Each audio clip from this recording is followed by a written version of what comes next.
Mixed emotions ang gibati sa mga medical health frontliners nga gipadala sa NCR Plus aron moabag sa pagpakigumbati sa COVID-19. Ila-ilahon nato ang pipila kanila ug unsa pod ang ilang baon sa pagsulong sa panggubatan batok sa COVID. Ani ang report.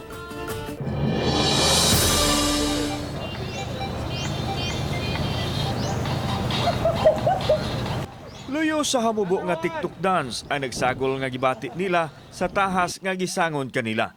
Dili na bag-o alang sa mga medical health frontliners ang pagresponde sa COVID apan nining panahona adto sila sa laing dapit mohatag sa ilang serbisyo. Kabalaka, kaguol nga malayo sa pamilya apan mipatigbabaw ang kalipay kay makatabang man sila sa mga tao nga nagkinahanglan sa ilang serbisyo. Natural, kakulba kay sa atong nahibaw-an ito nun, taas ang kaso.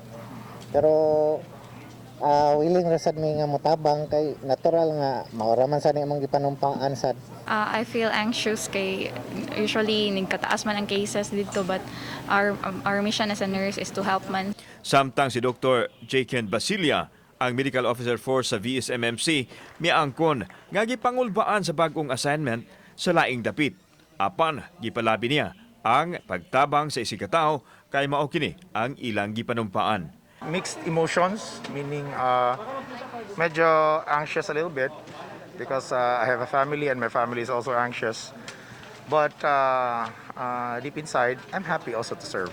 Sa paglarga nila sa dapit, diin sila temporaryong madistino, bawno nila ang kabaskog sa panglawas.